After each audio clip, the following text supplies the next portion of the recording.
coup d'envoi de la Coupe du Monde 2007 est donné par David Skrela. Oh, un ballon bien pris, quoique relâché. Et ça profite à Pichotte. Un petit coup de pied par-dessus. Cédric Emmons en couverture. Il va devoir, oui, avec la cuillère de Pichotte. Emmons est au sol. Attention à ne pas garder le ballon, à le libérer vite. David Skrela, première grosse alerte.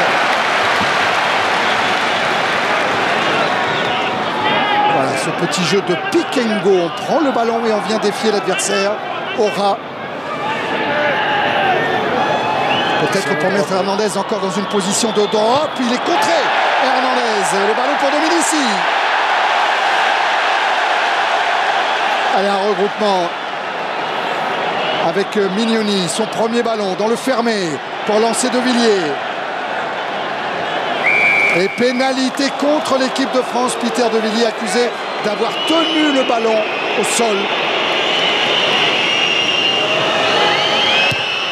Contepomi, c'est parti avec une réussite et l'Argentine qui mène 3-0.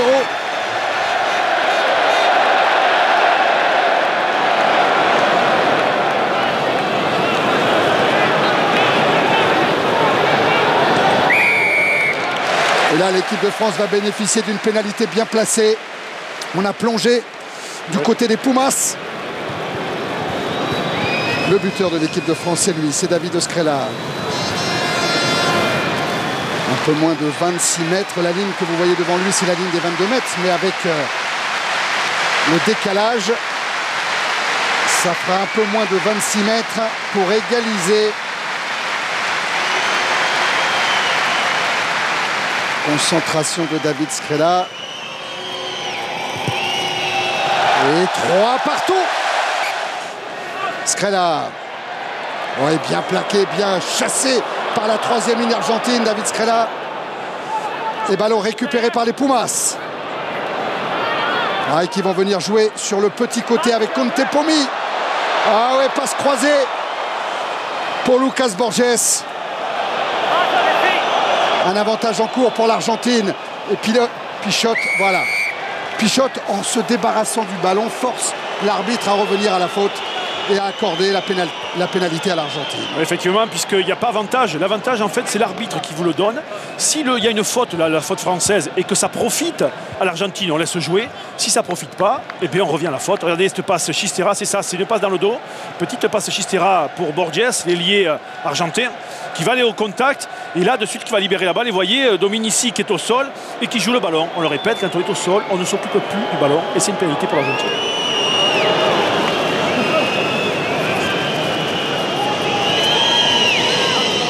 Contepomi, sa deuxième tentative. Joli coup de pied, bien traversé. Et ça passe 6-3 pour l'Argentine. Corletto qui va faire office de demi-mêlée sur ce coup-là. Pour alerter dans l'axe Hernandez. Encore une chandelle, il s'y attendait, hein, Cédric Emmons. Une pluie de quilles, attendait-il. Et regardez si c'est bien pris par Trail, ce ballon, pour alerter Rémi Martin. L'interception, pourtant ce ballon était bon. Attention à Contepomi. Et attention à Corletto qui va vite, qui va très vite. Plus vite qu'Emmons. Et c'est Ignacio Corletto. Et encore, mon cher Thierry, un ballon français. Ah oui. On leur a donné et on se fait punir. Et ils jouent très bien, ces Argentins. Ils prennent aucun risque, ils jouent petit. Ils mettent des chandelles dans les airs parce qu'on n'est pas bon dans les airs. Regardez, Traille à l'extérieur pour Rémi Martin. Rémi Martin joue bien, il veut donner. Et là, c'est l'Argentin, il ne faut pas donner. Et oui, quand il y a deux joueurs, on apprend des écoles de rugby. Deux joueurs, quand il y en a un au milieu, on ne donne pas. Et derrière, bien sûr, les jambes, la vivacité. Ah, les cannes, hein. Ah, les cannes, comme on dit dans le jargon rugby de Corletto, on le sait, il va vite. Parce qu'il a Dominici et Emmons devant lui. Voilà, regardez cette interception sur la passe de Martin. Et si ça passe, on va au bout. Ah, mais oui, c'est 50-50. Et... Ah, c'est 50-50. Mais on a dit toujours le soutien au porteur du ballon en rugby doit être dans l'axe, derrière. Contepomi pour la transformation de cet essai qui vaut 5 points. S'il le transforme, ça fera 2 points supplémentaires à ses poteaux qui renvoie la balle. Mignoni encore avec Rougerie. Et pénalité pour l'équipe de France. Roncero sanctionné, talonnage à la main. Ah, quand on garde les ballons et qu'on ne les donne pas aux Argentins, voilà ce que ça donne. C'est des phases de jeu, c'est en tout cas une pénalité. Ça veut dire qu'on est en position de les faire craquer et de marquer des points, que ce soit par le pied ou par les essais. David Skrela pour cette pénalité, pour remettre les Français dans le jeu. Pour les remettre dans le score. C'est parti et ça passera entre les poteaux 14-6 en faveur de l'Argentine. Hernandez, encore un ballon très haut dans le ciel de Saint-Denis. Un ballon récupéré par Traille, mais encore une fois intercepté par les Argentins, qui sont plus malins, qui sont plus madrés que nous depuis le début de cette rencontre. Bon, là, il va falloir être clair. Tout ballon récupéré dans les airs, plus de passes. Plus de passes. Un peu plus de 50 mètres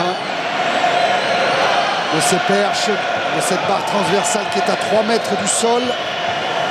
Les deux perches, elles sont séparées.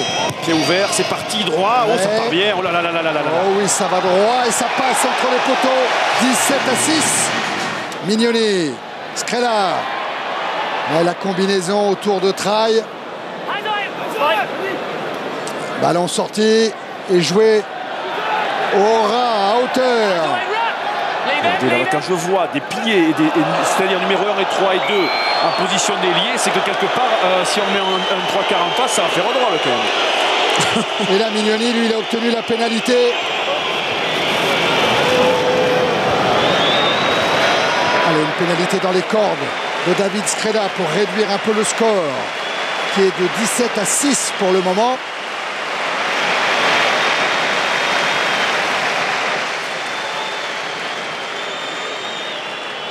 Et qui pourrait passer à 17-9.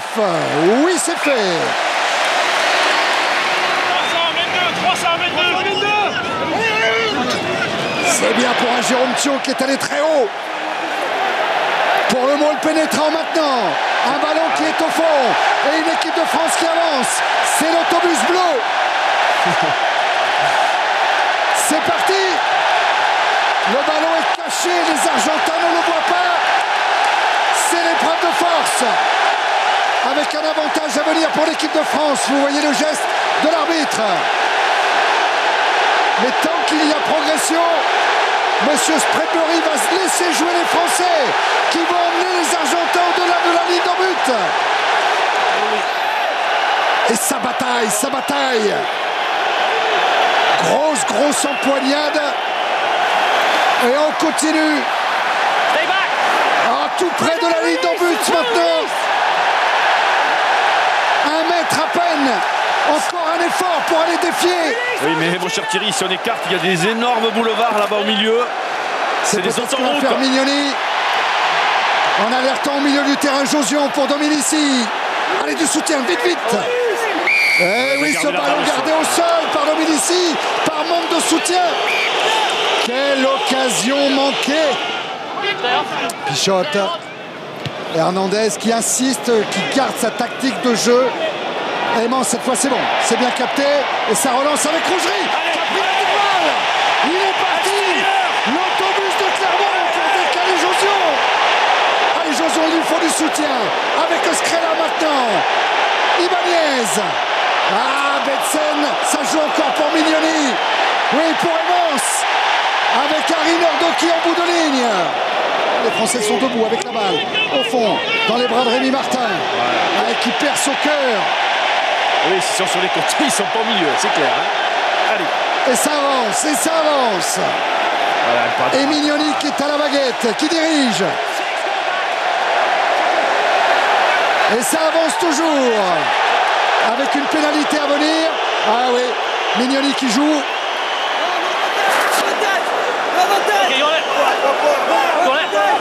Voilà, il va laisser. Il va la siffler cette pénalité, monsieur Spreadbury.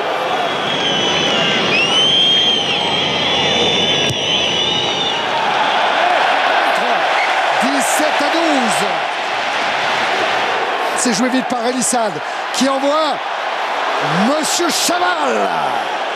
Ça avance. Allez. Elissade avec Bonner maintenant. Mais ils tiennent les Argentins. Ils tiennent en défense. Remarquable équipe d'Argentine. Petzen. Ça défend. Regardez Roncero encore qui s'est sacrifié. Et regardez le 22, le 19, des avances. Il faut écarter. Et Elissalde. Ouais, une petite chistera pour continuer à jouer au rat. Que dit Monsieur Spreadbury?